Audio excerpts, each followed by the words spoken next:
Welcome to the Exodus Companies podcast. My name is Jared. I am the founder and CEO of the Exodus Companies. This is a movement from culture to build community.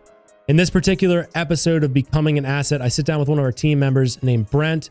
We're talking all about food and how food can impact our life, but also kind of unpacking our upbringing and how it might be a little bit different than what you have experienced in your life. And I know some of the topics that we're talking about in this particular episode might be foreign to some of you.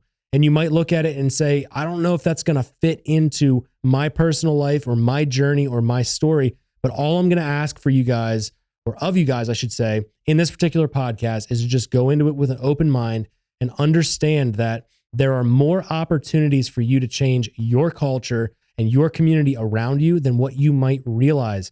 These small incremental decisions that you can make today can have a profound impact on everybody around you in your circle. And if you find value in this particular podcast, in this episode, we just ask that you would pay it forward, share the episode with some friends and family. But without further ado, let's get into the episode. Do you remember a time with the restaurants? I know we were just talking about it a little bit, but the fact that, I mean, how long was that? 10 years ago, 15, maybe 20 years ago, where you would go to a restaurant? Yeah, it had to be almost 20 years. Well, not quite.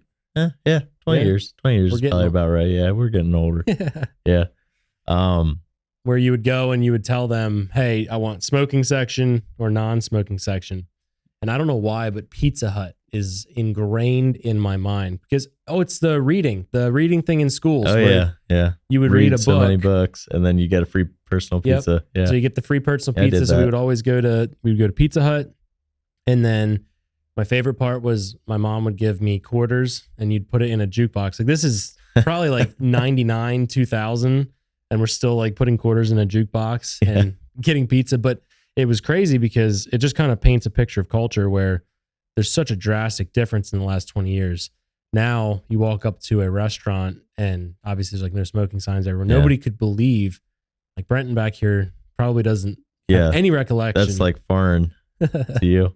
Yeah. Like the one that sticks in my mind is like Cracker Barrel. And you like think that's like a family friendly kind of atmosphere there, but you go in there and like the smoking section and the non-smoking section were just sectioned off by like that lattice. Yeah. You know, like that. It's kind of like that invisible fictionary line between the United States and Canada. Yeah, pretty much, right?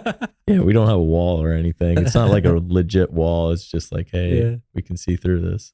But that's funny because it's just, I don't know. Now everybody's going to think this episode is about how to smoke in a restaurant or something. So we're not saying I'm not saying that's what I want or whatever. But it's funny how things change in culture. Yeah. The other thing too is that sometimes in the past we like reinvent and bring things back. Now I don't ever think that you're going to see a smoking section in restaurants, except for like a couple in Vegas. You can have cigars and stuff. I've seen that. I've gone to those restaurants, but it just makes me wonder, what are we doing right now that we're going to look back on in 30 years and our kids or our kids' kids will be like, how the heck did you guys do that and why? Why were you the way that you were? Do you have anything that stands out in your mind that's like clear as day, we'll probably regret and wish we never did? Well, like first thing that comes to mind is like plastic. I was going to say the exact same thing. I was going to say Tupperware. Yeah. So like plastic, like why did we make everything with plastic? Like, I feel like that's something that at some point our children are going to be asking. Yeah. I don't think we even know the full extent of like how plastic affects our lives. The other thing I can think of is microwaves, man. Like, I mean, it's very convenient to have a microwave and, it's hard to even kind of think about living without one to a degree. 'Cause how many times, you know, when your drink gets cold, you go pop it in the microwave, reheat it. I never do that. Yeah. Or like, you're just like, nah, I don't have time to actually make something. And you want to like reheat something, you know, the leftovers, whatever it is. Yeah. I mean, of course, everybody uses a microwave and it's a commonplace thing in our house. I think of when I've been down in the coffee room down here in the shop, the other companies here buy like foam cups in stacks. Yeah. I never use them. And the reason I never use them is when you pull them off of the stack, if you turn it upside down and you just kind of shake it a little bit, lots of little foam pieces come out. Yeah. And I watch people, obviously not on our team. I think our team's very conscious of the things that we're doing, but I watch people use cups like that and they just dump their coffee right in. And I know that it's like microdosing plastics. Yeah. But that's right where my brain goes, is like, what are we doing right now in our world that, for lack of better terms or context, we're ignorant of it because there is no data that people have really analyzed. I mean, it's pretty safe to say consuming plastic's really bad for you. There are studies that are showing that when we use plastic containers and we use plastic water bottles and we use all this plastic stuff, again, I'm guilty of the same things. Yeah, me too. You are getting small amounts of plastic into you, which could potentially affect things like testosterone levels, other hormone levels, other health aspects, digestive health. So yeah, I think that that's one of those things that I don't know how long it will take, but even aside from the environmental impact of like landfills with plastics and stuff, I think people are going to at some point say to themselves, why did we do that when you can manufacture glass in mass? Yeah. And it's a resource that is plentiful, but plastic is cheap and it's available and it's sort of like the lazy way to package. Yeah. It's cheaper. But anyway, on that topic, I do want to keep that going for a hot minute, but I also want to introduce you guys to Brent. Brent is on the podcast today. When we have the Becoming an Asset series or episode categories, I guess you'd call it, this is where we bring our team members onto the podcast to discuss topics that I think are relevant to you, because each of our team members is passionate in different areas in their lives. And the cool thing that we're building at the Exodus Companies is a group of people that are passionate about those 7 F's that we've talked about on the podcast before. We're passionate about pouring into people, taking care of people, trying to live life differently than just sort of letting the breeze blow us around. And Brent and I often have conversations that are pretty interesting surrounding anything from farming, food storage, cooking, hunting, other preparedness stuff. So we're going to dive into a host of different topics. But the topic of the plastics and the food and the way we store things is relevant to where I really wanted to take the podcast. Can you kind of paint the picture? I think it was last Saturday. We were out at one of your friends' farms, kind of a day on the farm kind of thing. Can you kind of paint the picture what you were doing? Because I saw you in rubber gloves up to your elbows and you had an apron on. Yeah. Explain to everybody on the podcast kind of what you were working on.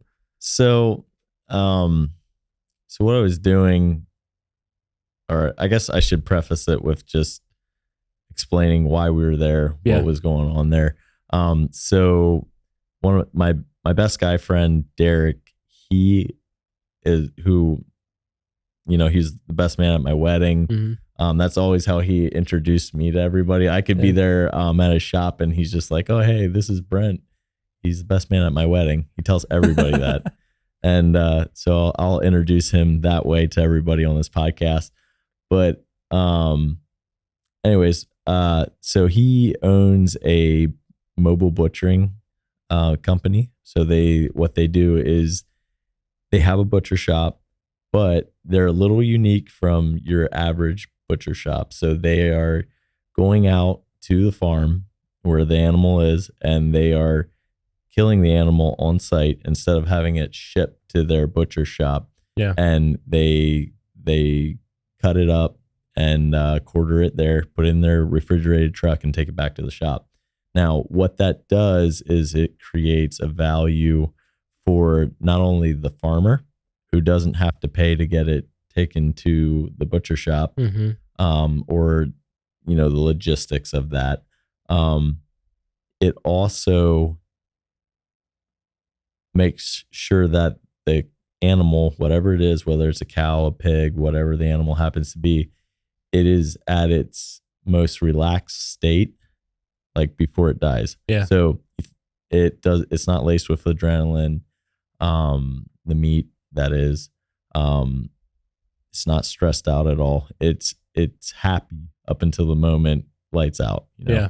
So, so anyways, I was working with him, to get a half of a beef of, you know, so like the whole half of a cow. So I had the opportunity to actually go out on the kill. This was kind of a special arrangement he did for me because we're friends. I was able to be a part of the process to kind of just learn that. Yeah. So I went out on the kill, helped him skin and quarter the cow. And then we took it to the shop, and that's when everybody came to his shop that day. It's located on a farm. They do have a separate company as well that is selling cattle, raising and selling cattle. Him and his partner who owns the farm. So I was, like you said, in an apron, gloves, all that. He was teaching how to cut up meat, and so we were doing kind of like a demonstration. I wasn't doing much demonstrating. I was just kind of doing what he was telling me to do. But it was a cool experience. Like I've butchered deer and other animals, like smaller animals I've hunted, but, it's kind of daunting to have an animal of that size, you know, of a steer or a cow.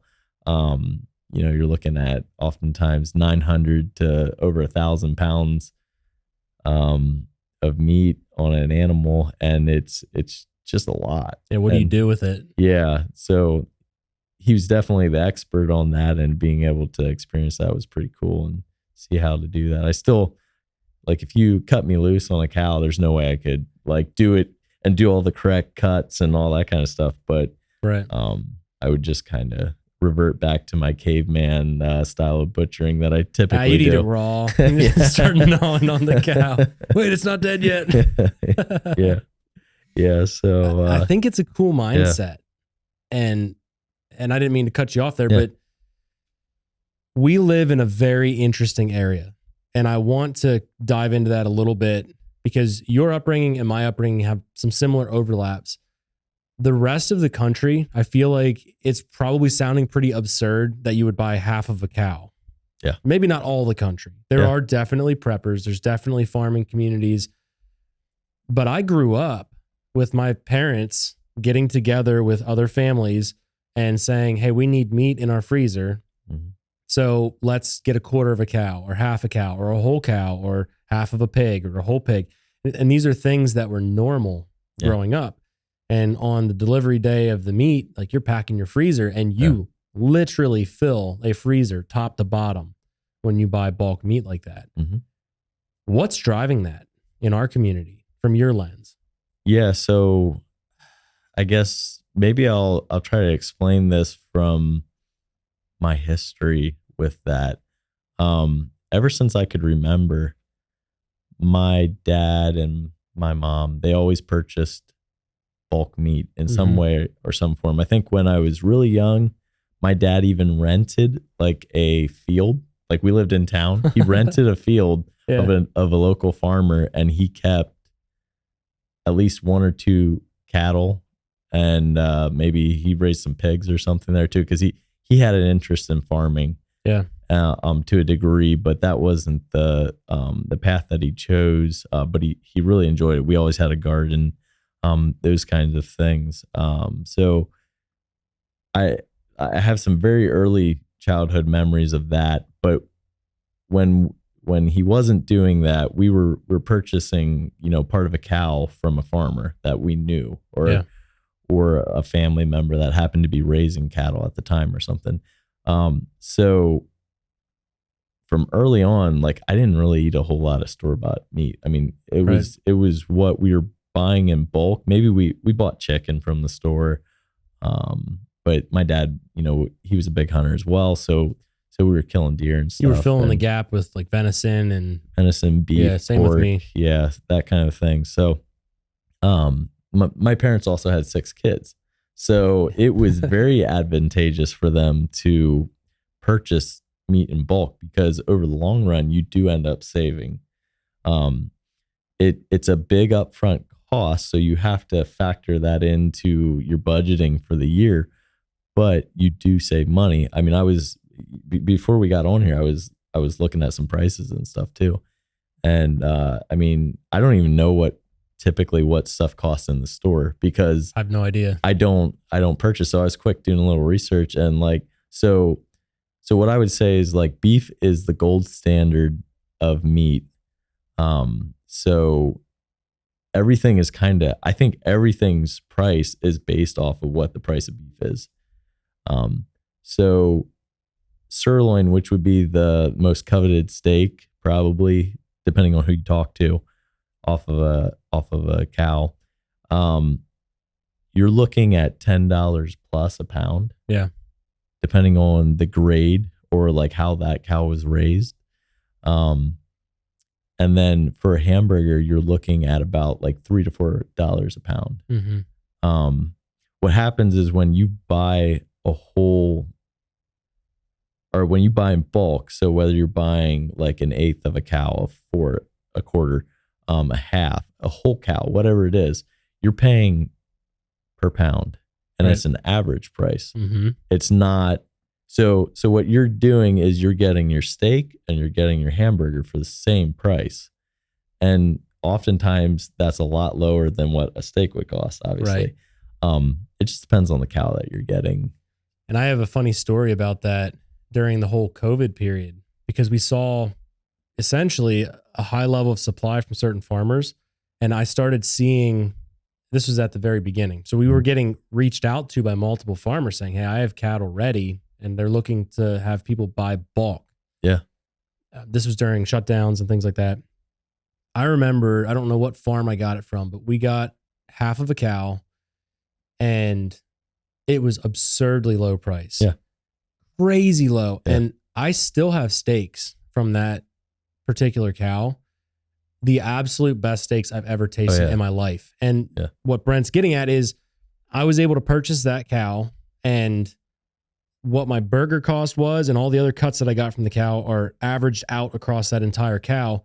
And because of that, and because of the fact that you can shop for quality, just like other ways we shop in our life, I mean, we have outsourced the idea of shopping for quality food. It's super weird to me to think about it, but it's equally weird to people listening to the podcast, probably saying, what do you mean you can shop for quality beef? Yeah. You know, I think of, no matter, I guess at the basic level, how the cow was treated and what it was fed are going to lead up to. It's going to affect the taste. Yeah, the taste of the meat, the muscle Quality. and fat content, all of the stuff that when you guys bite into a burger or you have a steak or something and you're like, wow, that's really good. You know, it starts at the beginning. It's like doing a paint job on a car. Everybody says the prep work is the most important step. The end result of that paint job is based upon how much time and energy you put into prepping it at the beginning. If you do a crap job prepping, you'll have what's essentially a crap paint job. And there's no way around it. I mean, you can kind of, like people say, polish a turd, but at the end of the day, what goes in comes out. So maybe talk about that a little bit, because, you know, and I don't need you to go into like crazy detail, but explain that. How do you, like, what do you look for in quality beef or any other kind of bulk meat? So there's all kinds of varying levels of beef, and that's going to affect the price too. Like I was even looking that stuff up a little bit, and you can pay anywhere from $3 to $4 a pound for whatever the bulk meat that you're buying, all the way up to, you know, you could go all the way up to like $10 a pound or something like that. I would say your average is going to be around like $5 to $6 a pound for everything. But how that is judged or how that is measured is off of like the conditions that the cow is raised in and what's fed. So if you are not too picky about like your beef, like you don't really care what they're eating. Taste buds. Yeah, you got no taste buds. You love the taste of corn and you love the taste of soy. You can get some very like basically you can get a whole, like you can get your steaks and your burger for the price of the burger. Mm-hmm. And so what's happening there is those cows are being raised either in a feedlot or like a small like barnyard or something like that. And they're mainly being fed either like a silage and like supplement mixture with like corn and soy. They're getting feed, grain. We call it grain. Like typically in the ag industry, I'm not really technically in there, but like I'm immersed in it. But you would call them grain fed. Like, so they would be fed technically things that cows are not really actually designed to eat. Like, Right. you know, a cow has a stomach with typically like 4 chambers. I think there's some breeds that might have more, but those chambers are specifically designed to take grass, which is like the most basic plant. And depending on like the soil quality or whatever, that's going to affect the growth of the animal. But it takes grass and it turns it into muscle, into meat that we consume. And so yeah, you could do something like that for basically the price of burgers. You're getting your steaks, you're getting your sirloin. Then you kind of have like the next tier up, and that's kind of like a pasture raised animal. So it'd be something that's in pasture all year, but they're still getting grain. Like, because grain, like, let's face it, grain puts on like good fat content. So and it gives flavor too. Like I said, if you like corn or soy, you like the taste of that. This is probably the way for you. Like, I'm convinced more and more that like people don't actually like the taste of certain things. They like the taste of corn and soy because that's what they grew up with. Like, it's in everything. So anyways, so you're getting a grass-fed animal mostly that has some grain in it. And as like, this is all reflected in price. It's not just my opinion. But then you have the top tier, which would be grass-fed beef, which is the most simplest thing. And it's actually the least input. It just takes a little longer. That's another thing. Like, it's a faster turnaround with feed. You're bringing that animal up to a weight for sale quicker by giving it feed. So that's why most farmers go that route. It's the whole farming industry tends to go that route because we need to keep up with supply and demand. So, but grass, like, there's kind of a disconnect, I think, because like, yes, it takes longer. So like they have to sit on that investment, because when you purchase an animal, like you're talking about an investment that could die. It's an investment of it's a fairly large investment for the average person. Like, you know, they typically a beef cow goes for over $1,000 typically, depending on what it is. There could be some that are cheaper depending on the breeds and all that kind of stuff, genetics, all that stuff. But yeah, it would be it's like the least input. You just put them out in the grass, move them around maybe a little bit or something, give them grass and water, and when they're done, you got a finished product. But it's the top tier. It's what you pay the most for. You go into your grocery store, look at the price differences between grass fed and then everything else. And so I think a lot of people have convinced themselves that there's no difference. You know what I mean? Where we have been conditioned to say it's a cow. You know what I mean? Cow's cow, pig is pig, turkey is turkey, chicken is chicken. But at the end of it, if you look at it, so I'm taking one step back. The grandest irony of this is not like we're buying a phone. It's not like we're buying shoes or pants or a shirt, something we put on our body. This is stuff we put in our body. It fuels you. And the irony is we look at it probably sometimes the least. You know, we'll debate, what's that brand of shoes you like to wear? Or how have those lasted for you? Or, hey, that jacket's built really well. Or that car is more reliable. And then we'll roll down to the grocery store, buy like the bottom of the barrel meat, if you can even call it meat sometimes. And we just eat it. And it's like, that's okay. But there's a lot of factors at play with that, from the farming industry to the stores and how things are purchased. And I don't know how much time we have to dive into this whole thing. I plan to do follow-up podcasts because this is one of those things where you start to unpack it and it can go pretty deep, and you can really start to dive into specific facts and historical data of how we eat, how things have changed. Today, I just kind of want to open people's eyes. I want to have all of our listeners walk away and say, hey, maybe I would buy direct from the farm. And I saw something interesting. I don't know if you saw this or not, and I don't remember what it's called, but I was scrolling through some social media platform. I don't even remember which one, but they were showing how they make essentially fake sirloin. Mm. And so they had this, essentially they take blood from animals, run it through like a centrifuge, and essentially whittle it down to the clotting material. Oh. I forget what it's called, but they take then the scraps of meat that are cut off, and it's like a mush.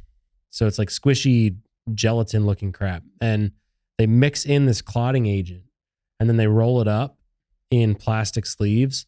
And then at the end, after 24 hours, that clotting agent binds the meat together, and you get like, they were cutting it and it's marbled. Like it looks like, I was like, what are we doing? And now I'm not saying your local grocery store is doing that, but I don't know, like some of those things that you get in plastic sleeves that are built by some mega company or whatever, it just gives me peace of mind knowing a couple things. One, when I go direct to the farm, I can pick the farm. I could physically walk on the farm, and I have. When we go to purchase cattle, I'm physically on location. So I see the condition of the animals. I can see how they're fed. I can see how they're treated. And if I don't like it, I can leave and go to another farm and purchase a cow elsewhere. Maybe the people listening are okay with grain fed. It's fine. That's your call. Yeah. You go to the farm, you like it, you like what you see, buy your cow, done. And you know it went from living cow right there. It's been killed and butchered right there. And then you get the end product right, not the same time. Sometimes you order ahead. Sometimes you order in bulk with friends and family. Sometimes you pay first and the cow gets up to maturity and then they butcher it and call you. Yep. But ultimately, they have the opportunity and we have the opportunity to know exactly what was done to the meat before you consume it.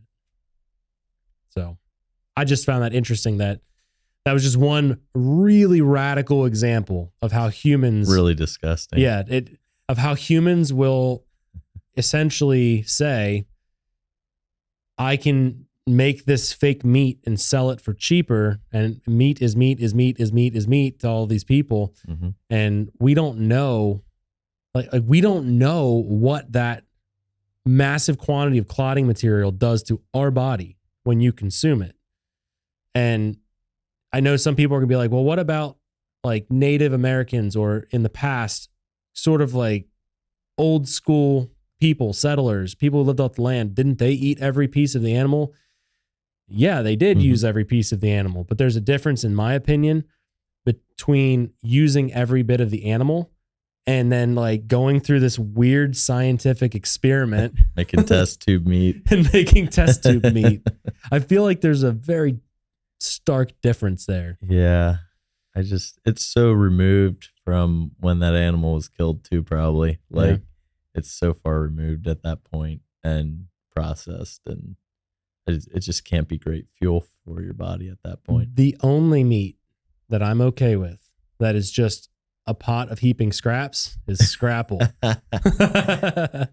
Most people probably don't even know what I know, is. and I love it. Yeah. So if you're watching on YouTube, I want you guys to comment and just let us know if you know what scrap was. If you don't know what scrap was, Brent, would you want to explain, or do you want me to explain?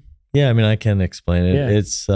It's something that I don't know if it is in other parts of the country. I just know it's in our area here in Pennsylvania, South Central Pennsylvania. Just go ahead and say it. It's Lancaster County. Lancaster, Lebanon County. It has like German heritage types, I guess, history or origin. But essentially what it is you're taking all the little scraps, hence the name Scrapple. You're taking everything after butchering and just throwing it in a pot, adding some, typically I think it's like cornmeal, or some sort of I believe it's cornmeal. And you're adding fat, you're adding whatever else that whoever is the person making the concoction decides, which is exactly what it is. It's pretty much. I'm over here like bashing the fake tube meat, and now I'm telling everybody there's one meat concoction that I am 100% good with. But then it's basically once it's cooked up, it's made into like a loaf, and then it's all like users' choice of how they want to make it. So you typically would cut it, slice it, and you either fry it or whatever. You're going to grill it, whatever you want to do with it. Some people would like it really thin. Some people like it thick. Some people like apple butter on it. Some people like syrup on it. Yeah. My buddy who I was talking about with the butcher shop, he's made smoked scrapple for me before. Oh wow. And that was amazing. We even we've made it on our grill before. It's pretty good that way. I like that. It's funny because when it's finished, it does look like a loaf of bread. It's not bread. Like if you ever go to a Pennsylvania Dutch restaurant, if you're in our area in southeastern Pennsylvania and you order scrapple or you want to see it or try it, it's going to come out. And typically a lot of people will fry it and it'll be crispy on the outside, and you cut it open and it's like, it's not dry. It should be like, I don't know what you would say the consistency, but it shouldn't fall apart, but it should be sort of like, it looks like pumpkin bread almost. Like, kind of. It's just not pumpkin bread. Yeah. We're doing a great job of selling this right now. Anyway, if you're in Pennsylvania Dutch territory, you should try some. Yeah, but don't get it at a buffet. Yeah, get some real stuff. Yeah, but so that's the one thing that I'm okay with. But I think it's funny that my upbringing is so different than much of the other country. Good example, when all of the 2020, 21, 22, all the pressures with the supply chain went kind of nuts, big freezers in our area were almost impossible to get. Couldn't find them. And I remember at some point on my Instagram page, I talked a little bit about getting a big upright freezer. And I probably had 5 to 10 messages from people like, why the heck would you need a second freezer? And I was like, second? It's my third. Yeah. What are you guys talking about? Yeah. And I find it so funny that it's kind of weird for people to think that you would not only have your home fridge, but downstairs in my basement, I have a chest freezer. And then I also in my garage have an upright freezer, and I cycle the bulk meats through the process. So if it's in our household freezer, it's because Jess is thawing it and getting it ready to cook. If it's in the chest freezer downstairs, that's like top of the line cuts. I don't want anybody being able to break in easily and steal them. That's where my steaks are and all the good stuff all inside. And then we keep like the bulk burger and we keep the pig and all that other stuff out in the garage. But I remember laughing to myself when people were asking me what that's about, because our community, the one that we kind of exist in, likes to say, I am prepared. I have a gun. I have training. I have this next thing. And then you get presented with this idea of being able to control more of your food and where it comes from. And it kind of like the light bulb in people's heads sometimes goes off, but sometimes it's like it's flickering. It's like glitching out. They're like, wait a minute, what does that even mean? One of the reservations I think people have is they think it's hard. And I want you to talk about that a little bit. I'd like you to share your input. I'll explain my experiences too, but I think that's going to depend on where you're at in the country. Like maybe 100% on that. But even people in a city, let's say Philadelphia, because that's only about an hour and a half away from here. People in Philadelphia, if they're listening to this podcast, might be like, well, how the heck am I going to get a cow? It's like, you're an hour and a half from some of the richest farmland in the nation, and what I would consider a growing need for bulk meat direct to farmer. It might take people getting a little bit creative, but what would you say to people that are saying that it might be too hard for them to find it? Yeah, I would say that's probably not a good excuse anymore. If you would have told me that like 20 years ago or something like that, obviously I was a very young kid at that point, but we're not going to age you. Yeah, but just say we were talking about this 20 years ago. Yeah. I would have said, yeah, you're probably right. It's a little more difficult. You would have you wouldn't have the access of the internet, like that superpower essentially in your pocket now. Yeah. So maybe the best thing is if you don't know anything about farming, or you don't know any farmers, you don't know anybody that knows a farmer, is start looking around online. There's farmers and there's services now that will deliver it right to your door, essentially in bulk form. There are options out there. What I would say is the best option is to ask around or look online and find a local farmer in your area, because it would be way better to have a local source. Your money's also then supporting your community. Yeah, exactly. Which is great when we're talking about this. And if you have that face-to-face conversation with that farmer and, you become friends or whatever, it's not a bad thing to have, somebody who's growing your food as a friend, you know? So, talk about a powerful network. Well, yeah. Going directly to a farmer like that and working out a deal with them, that'd be the best way. Like you were saying earlier, you get to go, you actually get to set foot on the farm. You get to see how they're raising the animal, and basically the quality of what you're getting. I would say, ask around your network. If you don't know a farmer, go meet some. Like there's farmers markets, go to the farmers market. They're guaranteed that there's going to be somebody there selling meat. Yeah. And you can work out a deal with them, or maybe they can point you in the, well, they probably won't point you. They want you to buy from them. Yeah, they never share their contacts. Talk to the ones that are selling the vegetables and ask them who should I go talk to? But yeah, I would say all those things are good things to do. If you know, or you have family or friends that are farmers or no farmers, like that's a great way. Like find somebody who's already buying bulk.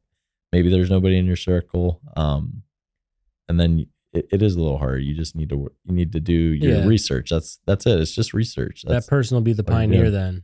But one thing I've noticed, as soon as somebody in our circle starts doing something like that, it ignites like a wildfire, because my experience has been sort of twofold with buying bulk meats. Typically, depending on the grade of the meat, this is all dependent on that. Either one of two things is going to happen. I'm going to save money over the long haul, because I don't have my fuel going back and forth to the grocery store, 52 times in the year. I don't have my time tied up in going to the grocery store for meat specifically. Now, we're still going to the grocery store for stuff. I'm not like buying bulk lettuce by the dump truckload. Go bad. But the other thing that would happen is maybe I spend either the same or a little bit more, but it's not drastic. And because I have picked a higher quality meat, I enjoy dinner more. I enjoy the food that we cook more. It's a more wholesome experience. I've supported my local economy and a farmer that like you said, you end up building a relationship with, so you end up caring about, and they care about you. Those are my experiences. And there's been times where I've had opportunities where a farmer would call us and say, hey, I have this opportunity and I can sell it to you at this price. And I might not even need it. Yeah. But I know that I can get 3 other people who might also not need it right now. Yeah. But it's a heck of a deal. And maybe it's turned just into burger, or maybe it's just certain things. But, sometimes you get deals like that, but you need the relationship to have the door open. Yeah. And I mean, think about it. If you have a chest freezer full of meat, that's food security, man. Like think about how that would make you feel. Like some people, I think, experienced this during COVID, and like they experienced it during hurricanes down in the South, like those kinds of places. But when you go to the store and the coolers are empty, the freezers are empty, shelves are emptying up, like you know how good that feels to have meat in the freezer. Yeah. Like, and to know that I have a year's supply of meat. I don't have to worry. I don't have to go stand in line or fight. Now, if the power goes out, I'm screwed.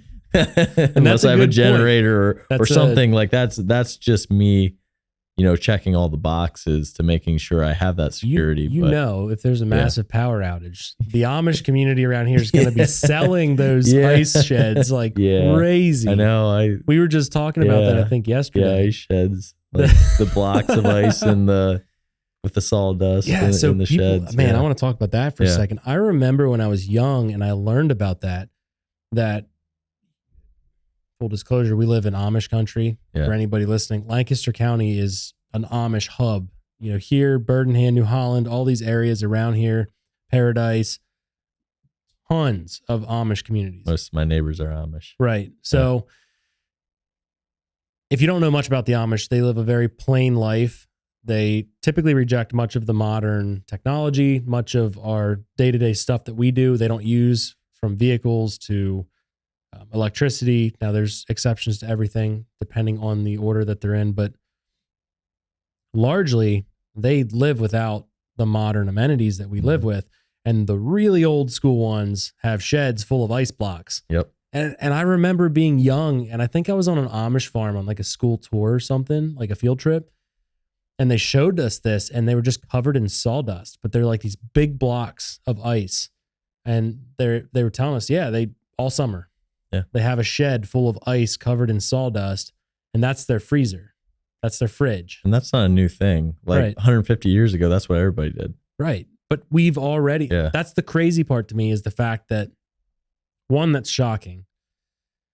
Two, it hasn't been that much time. Like at the end of the day, if we're talking 100 years to 150 years, that's like 2.5 generations. That's like great grandparents. That's not that far removed from where we are.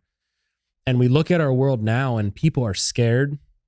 People are scared of finances. They're scared of global conflict. They're scared of their rights being taken away, their autonomy and sovereignty and freedom and liberty and all the things that we value in this particular republic.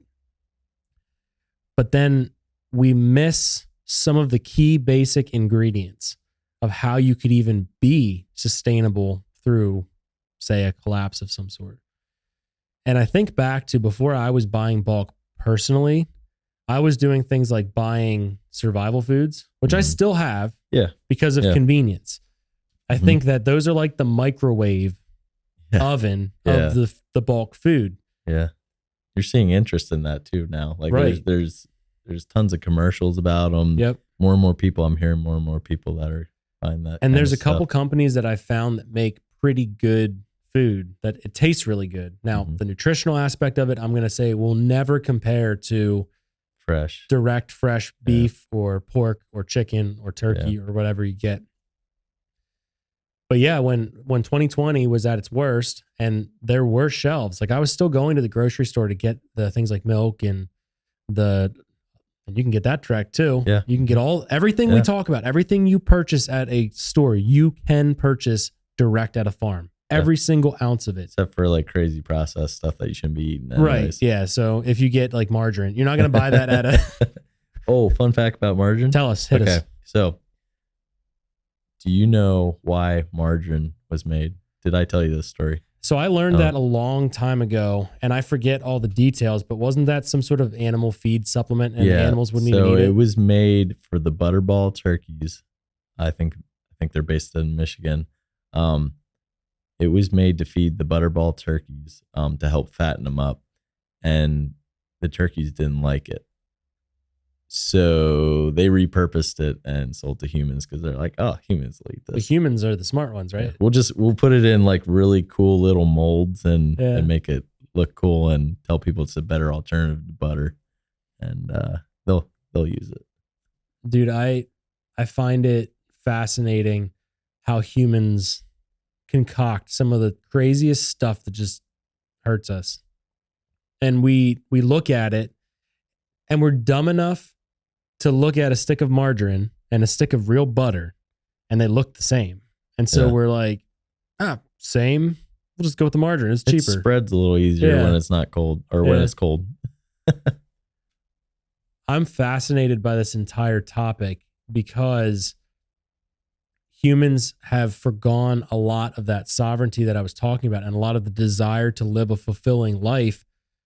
And in many ways, I believe that it's been pumped into us intentionally because some of it, if I talk about corporate greed, people look at me and they're like, well, you're a business owner, so what are you talking about? And there's different levels of this, what I'm describing. Mm-hmm. There are companies that absolutely do not care about the nutritional aspect of the people and the food that they're giving them. That exists. Yeah. There's no debate about that. Yeah. And they know that all that they have to do is list out the ingredients and they have to follow some basic guidelines from our government, FDA and things like that. But they will put ingredients in that are absolutely either very harmful to us, questionable, or unknown. And all three of those things scares me. The harmful, the questionable, and the unknown are like, which one of them's good? Yeah. Which one is like, oh yeah, I'll take that one over the other two. Yeah. I just so desperately want to see a revival of mindset in our nation. And I was speaking a little bit about going to the grocery store in 2020. I was only going for some basic stuff. Mm-hmm. Everybody else was freaking out because I did see entire rows of meat gone, just completely wiped out. You couldn't get beef. Pork was like slim picking. The one time I went to the store, the most ironic part, the only thing that was left was the organic stuff. Because nobody wanted to pay the price. Nobody wanted to pay the price. Yeah. And I was like, you guys are purchasing the absolute trashiest stuff. Yeah. And I remember on one occasion, I actually bought meat at the grocery store because I was like, I know that that's high quality stuff. Yeah. And I grabbed it. Yeah. And normal people are like, oh, organic, it's the same as everything else. We don't need to spend that much extra. And it's like, we are very far down a path that I know we're feeling the repercussions of now. Mm-hmm. But people don't understand that what they're feeling and experiencing is a root cause or is rooted in the cause of watching what we put into our bodies. Well, and I can attest to that too. Like, I mean, I was just explaining, I grew up on bulk meat, like pretty high quality meat. That's why, like, I guess where I was originally going with that was like, I love the flavor. Like the flavor is so good in comparison to stuff you're buying, like a grass fed, even with like grain and stuff, is way better tasting than like something from a feedlot, in my opinion, anyways. Growing up on it, I can tell the difference. Like I think I told you before, up until recently, I would never order a steak when I'd go out to eat because I knew I could make a better steak at home, and I knew I'd be disappointed every single time. That ruined me. Yeah. You saying that it like awakened me to that same concept. And last year we released all the new fire boxes with the cooking grates and skillets. Yeah. And we had all the portable stoves come out, and we don't run ads on this show, but if I was going to run an ad Let's do a shameless plug. Yeah. If I was going to do an ad right now, I'd tell you guys to check out Lantern. Yeah. It is spelled right here. Put it right here. right over Brent. Brenton. No, I know you're messing with me now. Put it right there. He's going to put it in the opposite third. You're pointing in your upper right, and he's going to put it somewhere above Brent's head in this general vicinity will be a plug for Lantern. Yeah. But the way that you would spell it is the word land with a D, LANDTYRN. If you check that website out, the whole purpose of Lantern was a lot of what we're discussing here. Mm-hmm. It is about returning people back to the outdoor world, the natural world. And the first products that we released were designed to allow people to cook in an authentic way. Mm-hmm. But also internally, innately, we have this attraction to fire. And we built that brand with the logo being fire because fire is warmth, fire is protection, fire can be weaponized, it can be put to use as a tool. But anyway, that's some of the background of that brand. But once we launched the portable stoves, which are meant to be thrown in your backpack, in your vehicle for overlanding or camping or hiking, or even just playing. Yeah. I just love to set the stoves up and play, but I started cooking more of those steaks on the portable stoves. And I was playing with different types of wood for the fuel. So I bought probably 10 different types of wood. Yeah. I bought different types of charcoal. Yeah. I was just experimenting. I cannot buy a steak at a restaurant any longer. it ruins you. It truly does. And I guess, where was I going? Oh, the whole thing with, putting things in your body and having those effects.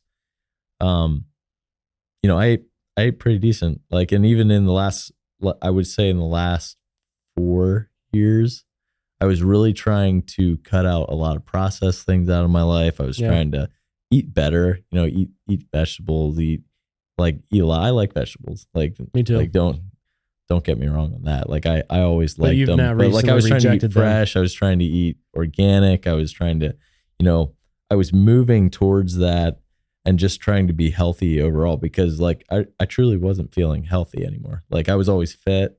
Yeah. Like, most of my life. And I hit a point where I didn't feel good. Like, and I would come home from work and I'd be exhausted. I'd fall asleep on the sofa or on the easy chair. And that was something I said I'd never do. Like, with when I have kids and stuff like that. I wanted to be engaged and with my wife and with my children when I come home and have energy and pour into them. And I was feeling sick. Yeah. And I don't know that I truly realized it. But I was feeling, I was getting sick and tired of feeling sick and tired. Like, you hear people talk about that. And that sounds like Dave Ramsey. Yeah, I know, right? Getting sick and tired of me. Well, I'm doing better than I deserve. Hey, how you doing, Brent? Better than I deserve. That's like the running joke in the office. Someone asks me, how are you doing, James? Yeah. Better than I deserve. If you don't know Dave Ramsey, you won't get the reference, and it wasn't funny. But if you do, you got the reference. We could go all Zig Ziglar and like do better than good. There we go. Start doing that. Better than good. I'm doing better than good. But anyways, I guess where I was getting at with this, recently I did a blood test and realized that at some point I had Lyme's disease. Yeah. And it kind of like, made me think even more now about food and like what I'm doing. And I've even kind of changed my diet a little bit. I'm trying to go to more of like an animal-based diet. So like, I mean, this is like the perfect podcast. You're carnivore. Like, I'm pretty much carnivore. Like I don't impose that on anybody. Like, if I go somewhere and somebody's treating or we go to somebody's house, I'm going to eat their food. Like, I'm not going to, I'm going to still live my life. My kid has a birthday party, I'm going to eat some of the cake. I'm going to, like, I'm not going to be that Nazi about my food that everybody's like walking on eggshells to try to make sure they have meat for me or something. But what I found with making that switch is I feel different. I'm beginning to. I'm still on that journey. It's still pretty. I guess it's pretty new and it's towards the beginning, but like I can feel when I eat stuff that I probably shouldn't be eating. Yeah. Like I can feel the inflammation now. I'm getting to the point where I'm like, wow, is this how people who are eating the right diet and stuff, like, is this what normal feels like? Like, yeah, we are weird. Used to abnormal. Yeah, I was so used to it. Like now, like it knocks me out. If I do something, eat something, drink something, I shouldn't be probably because of inflammation and stuff. Like, dude, I'm wiped out. I feel like garbage. The best example that I could give for my personal life, I love Pepsi. Mm-hmm. Okay. I rarely drink soda, almost never. I mean, there will be times we're down here filming at night or something and we get pizza and I'll have soda or whatever. Yeah. And if I go out to a Mexican restaurant or certain other restaurants, they have Mexican Coke. Or yeah. Or if I go to, sugar. Like we went to the brewery yesterday for lunch and they have their own in-house made soda. I will indulge occasionally. I can tell you if there's a weekend, like I'm working on the house or I'm working on the Jeep and I decide to get a bottle of soda or something, it trashes me. Yeah. It makes me feel like such hot garbage. Yeah. And the same thing I will say for fast foods. Yeah. It's like, I still, like you said, I live my life and there are times where I just decide to go the fast food route. And I joke with my wife, those occasions are to simply remind me that I never want to do that again. And now I sound like a heroin addict or something. Like, I'm just going to try it one more time just to make sure I hate it. It's the crash that gets me. Yeah. But sucker for the pain. Yeah. But it's true. It's like, I don't ever go to McDonald's ever. Yeah. And why? I haven't why? for quite a few years, actually. Why is that? Because I'll post a challenge to anybody listening. If you love going to McDonald's, because the food tastes amazing. It does. It's engineered to taste. Literally, that is the word I chose to use. It is engineered. Make you want more too. To addict you and make and taste amazing. Yeah. If you love McDonald's or you love Wendy's or you love the next fast food, give it up for a year. Yeah. See what happens. Give it up for 1 year and then reward yourself on the 366th day with one meal. Yeah. And tell me you don't feel like hot garbage. Because you will. And what you'll notice is your body. So our bodies are resilient. They're amazing. And Dr. Kevin on the podcast we did with Dr. Kevin even specifically said that.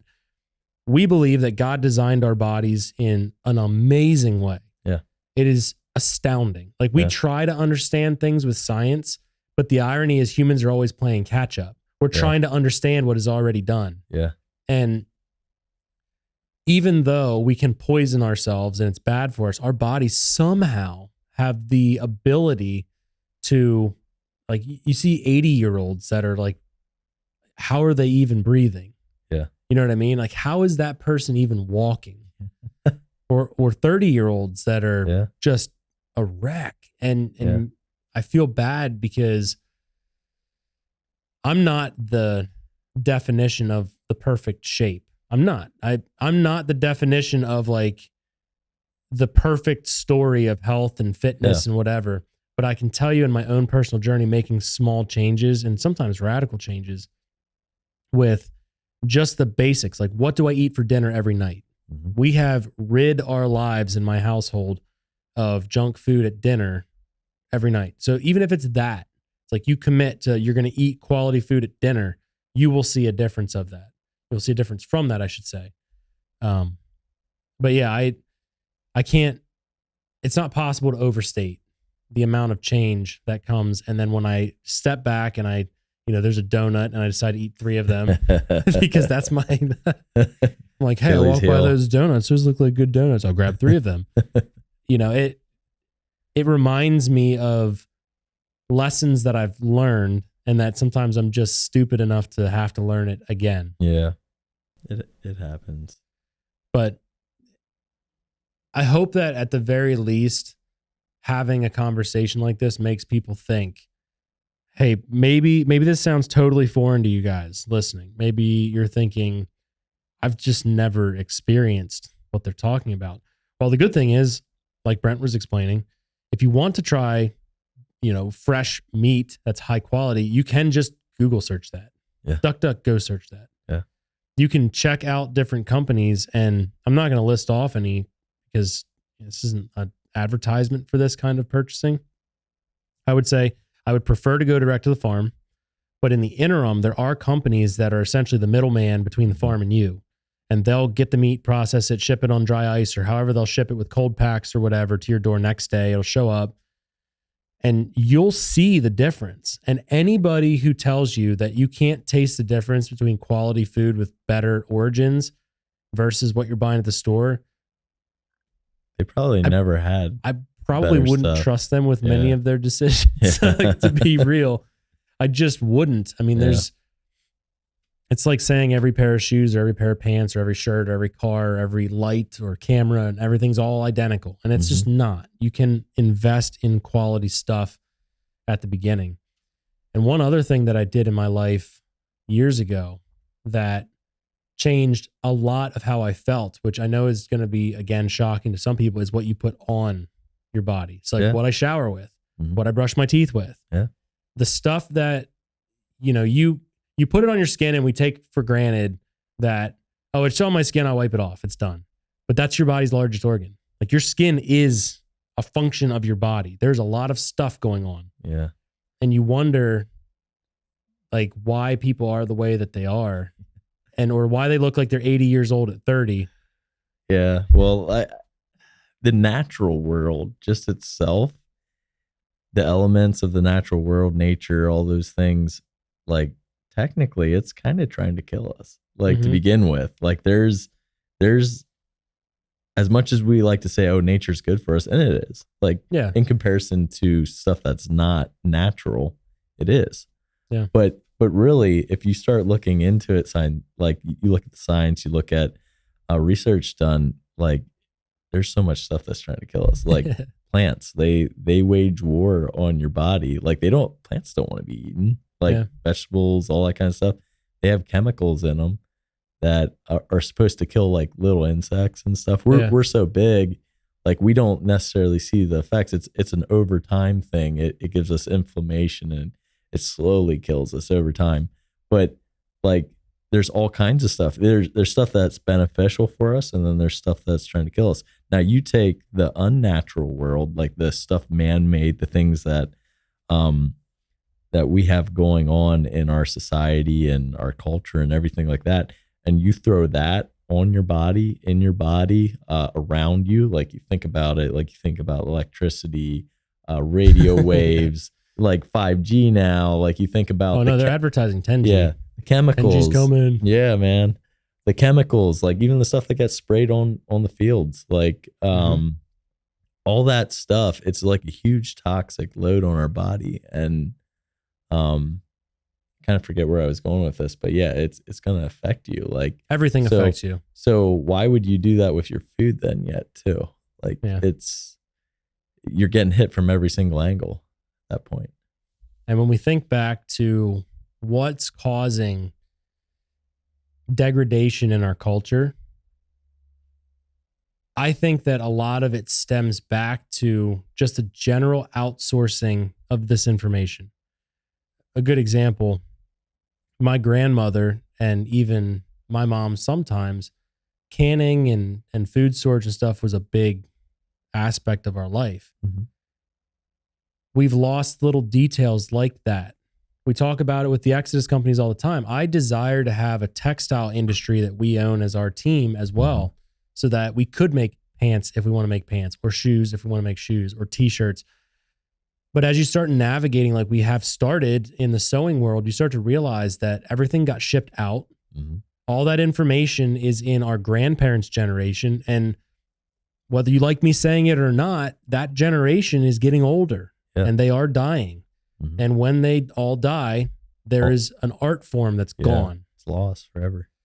Yeah. And so now you apply that to the same thing with farming. And I think about the cattle that are grain fed.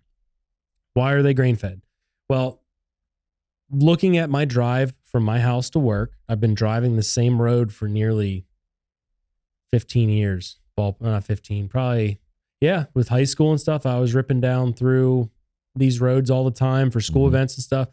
Most of my life, I've been driving through the same farmland, and I keep seeing more and more developments. I keep seeing more and more houses. The farms that used to be 600, 800 acres are now a 200 acre field. And all of their cows, like even if they wanted to do grass fed, the pasture doesn't even exist. And so naturally, I start to think everything that we have done as humans is try to get more out of less, try to be more efficient. And in some ways, that's a great mindset. Let's not be wasteful of our resources. I'm 100% down with not being wasteful. But there's side effects that, I'm not an expert in farming. I'm just making an analysis. I remembered seeing pastures with cows in it, and there's less. So what is the natural now? What's the natural next thing? But you still need to raise the cows. Yeah. So it's a burden that gets placed on the farmer, because there's less and less. Like it's less and less people producing for everybody, and as population continues to go up, which I don't think is a bad thing. Like there's, you have the people who are trying to cut down on lower our population and stuff like that. Yeah, I'm not into that. I'm not into the whole eugenics thing. Just saying. Yeah. But so one like fun fact on that. So people who could be listening now grew up during this era. So like 50s, 60s. During the 50s and 60s, there was like 7 million farms. Today, there's about 2 million. Yeah, so you've cut them down by a third or so that a was fourth almost. I think that was like 50. It was like under, or it was right around 50% of the population were farmers. Mm-hmm. So now like cut that down to 2 million. And then I don't know what current population is, but we're looking at less than 25% of the people in the population are feeding everybody else. Like, so that also creates the disconnect and the practices as well that are done. It makes it to where you have to factory farm in order to keep up with the demand. So here's an interesting. So one of the things that we use here, and you know this because you're on the team, we weigh decisions against. One of the check boxes I like to check is disruptive. Mm-hmm. I like to be disruptive. And I know for some people that might be like just a teenage kid sounding thing that just wants to be a jerk and make everybody mad. I don't mean it like that. When I define disruptive, I think it radically and immediately shifts somebody's thought process from what they think they know to a new idea. And sometimes it's got to be a shock. It has to be like, boom, there it is. What we're talking about and the way that we are purchasing bulk meat, I mean, feel free to disagree with me if you want, but it is disruptive to some of the systems that are in place between grocery stores, mass procurers of meat, and meat factories, and all this other stuff. And I'm gonna say one last thing about that. Imagine if every single house that had a quarter acre or more had 3 chickens. Imagine if everyone, like, what would that do immediately to the industry? It would implode it for sure. Now, like the one thing I would say, you wouldn't even have to have every single household, right? Because I think, now this, don't quote me on this math, but I heard somebody say already that if 1 in 5 people had chickens and farmed chickens or whatever, like, so we're talking like not thousands of birds, we're talking about maybe 50 or 100 birds or less, you could feed the world. If 1 in 5 people had chickens, you could produce all their eggs. And I don't know what the number of birds that 1 in 5 person would have to raise in order to feed everybody the actual chicken. But it would only take 1 in every 5 people, I know, like, to be a farmer. There was a government over in Europe somewhere, I forget what country it was, but they had experimented with this, and I had done basic research a long time ago, and I don't remember all the details. I should have freshened up before this podcast, but in my defense, I didn't know we were going to go down this part of the rabbit hole. Yeah. But that government did offer, I think it was 3 or 4 chickens to anybody who wanted them for free. Yeah. Now they paid it's nothing from the government's free. So understand what I'm saying. It was just giving them a little bit of their money back. But they're giving them their money back, but it was because there were egg and food shortages in the community. And so on the flip side, because I don't know all the details of that, and I can't speak to all the statistics and all the repercussions down the road, I don't know if that was the best move or not. But what I can tell you on the surface level is if our government actually wanted to help communities, they would encourage things like that. Yeah. Because that would encourage self-reliance, which would take the burden off of certain infrastructure that we shouldn't be relying on, in my opinion, anyway. And then we think about all of the health ailments. If there was an incentive, rather than us sending billions of dollars to other countries, if there was an incentive, and I'm not promoting socialism, and I'm not saying I'm running a play here. If they actually cared and they wanted to just print money and burn it, everybody or every 5th house or whatever it is would have raised gardens and would have like 2 or 3 chickens. Yeah. And you would start to see that your need to go to the grocery store, your need to rely on a processed level of food would become virtually non-existent. And then in hard times, you have a source where you are controlling, your input is resulting in food that your family can consume, and you understand what it went from the seed to the ground to the plant. You controlled what was put on that plant or what wasn't, and then you harvested what was on the backside of that. So again, I wish, to be honest, our government would just leave us alone. That's not beneficial to the government for us to do. Right. But the way that we're viewed is tax cattle, essentially, where we are kept barely alive by the means of the government. There's a lot of pressure on us. We're in stalls that are tight. We're in tight confines. These are figurative, sort of, but whether it's taxes, regulations, things that we have to ask permission to, or if we do it, we'll get arrested or whatever. We have this pressure on us all the time. And we are just expected to be producers enough to pay taxes in and help this system continue to turn its flywheel. And going back to that disruptive statement, when you start taking this stuff serious, whether that's, I don't know, having firearms and getting trained, or buying your own food bulk, or having some chickens, or raising a goat, or whatever. I don't care what thing makes sense to the people listening. You are disrupting something that has been a system for, in my opinion, too long. For 2 generations or so, we have allowed this system to exist and continue to exist. And people ask all the time, what can I do to affect culture? It's like, do this one thing. Find a farmer in your community, build a relationship, buy all your meat from him direct. You're also helping him. Yeah. You're saving him margins too on his meat. People also don't understand that it's not all farms, but there's a lot of contract farming, and there's a lot of control that is put over farms by big purchasing entities too.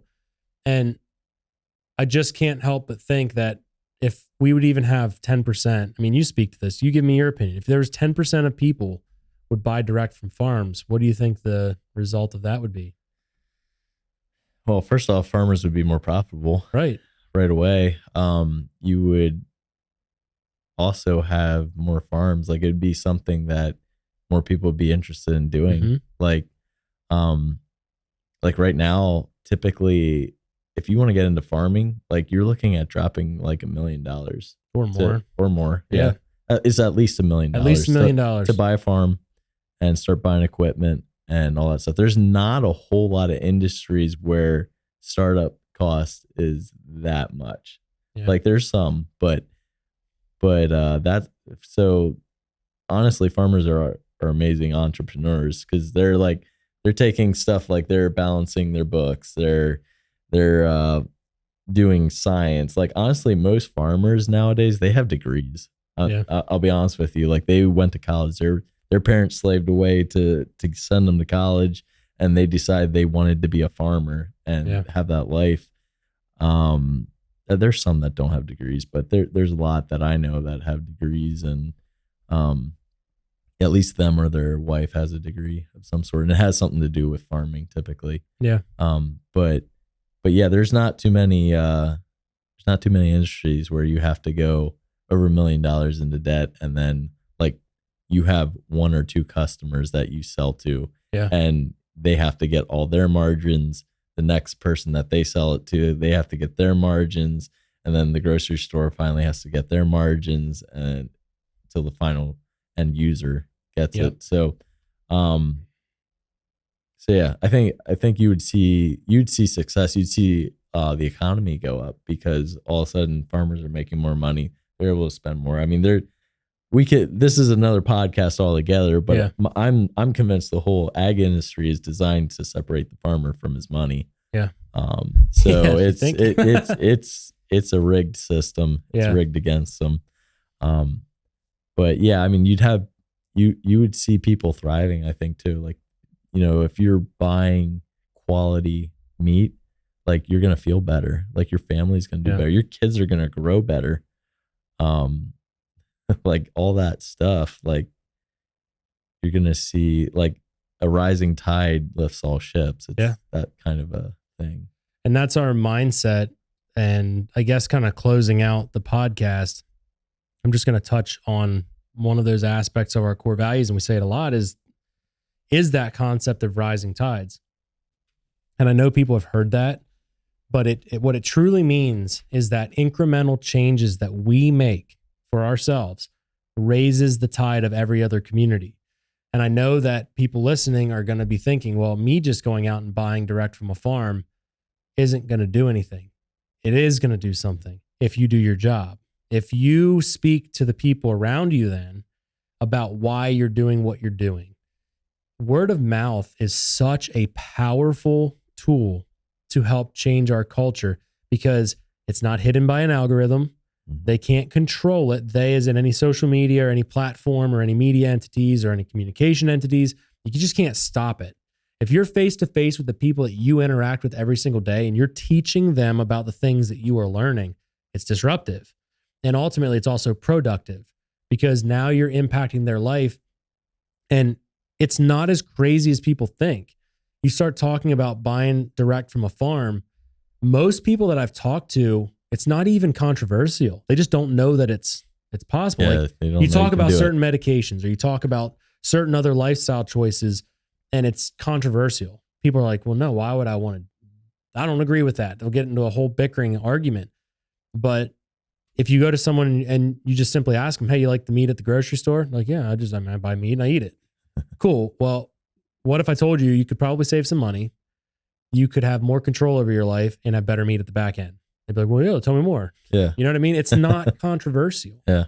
But it is disruptive. Yeah. And I really, really like that about this whole conversation. So yes, we will go into further podcasts. I also want to get your buddy Derek on at some point on the podcast. Definitely.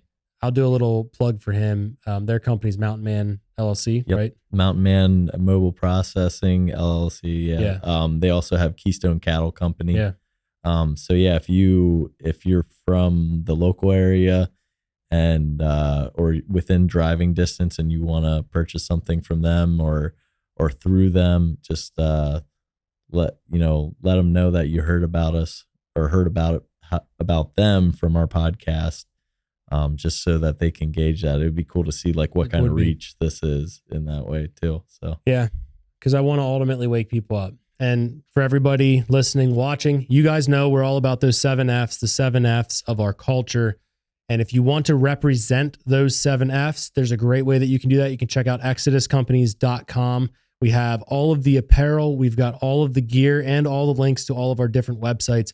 And to be honest, Brent tells me all the time that we actually don't plug ourselves enough.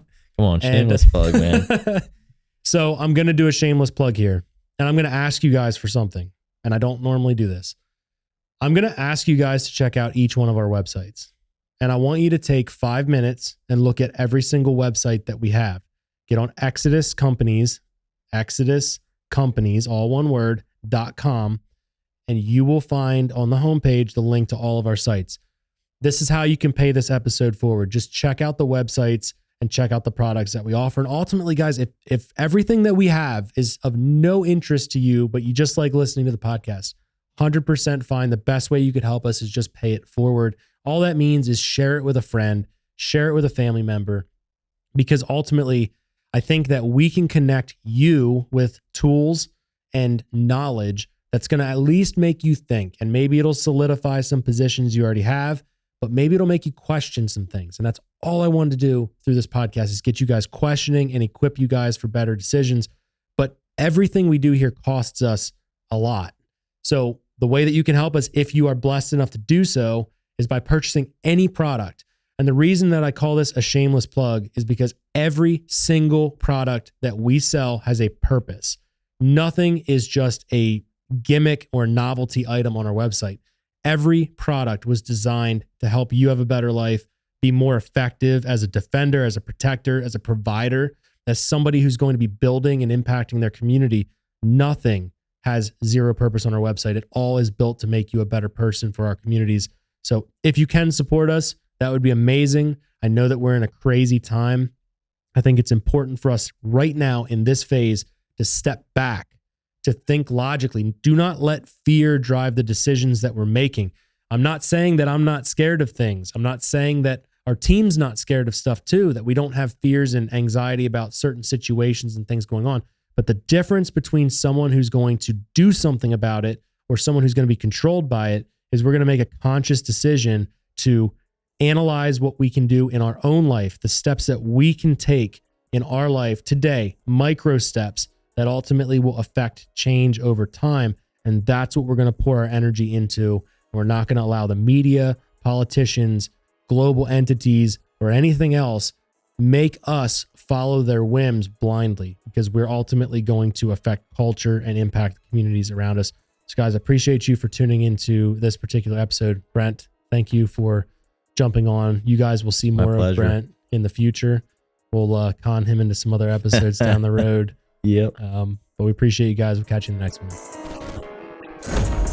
Thank you for listening to the Exodus Companies podcast. Our mission is to create a new revival of culture through our podcast, media, and hard goods that we manufacture. We are far more than just a podcast of thoughts. We are creators of tangible goods made here in the United States. If you found value in the podcast episode, we simply ask that you pay it forward. You can do this in several different ways. You can subscribe to our podcast and leave our podcast a rating and review. You can also subscribe to our various YouTube channels. Be sure to follow us on Instagram as well. Our Instagram page is typically private, but we will be making it public for the month of March. That is a great opportunity for friends and families to check out what we are about and to see the message of cultural revival. After March, we will return the page to private to maintain the core group of the Exodus. The last way we will ask for support is by purchasing our products through our various businesses. We know that we are in economic hard times, so it is more important than ever to be putting your money wisely into businesses that are pouring back into the culture. Audit who you support and only support those who will fight for our nation, our rights, our people, and our culture. If you feel like we have done our part and you are blessed with excess, consider supporting us at our brands, TA Targets, Arcane Co., Lantern, and of course, here at the Exodus Companies. We have a special code that will work to save you 15% off of most of our products, now available for a very limited time. Use code EXODUS15 at checkout on our sites to save on select products. That code again is EXODUS15 at checkout. We thank you for sharing this podcast and paying it forward. We thank you for doing the legwork and the hard work inside of culture and your community, and we are honored for you to be a part of this cultural exodus.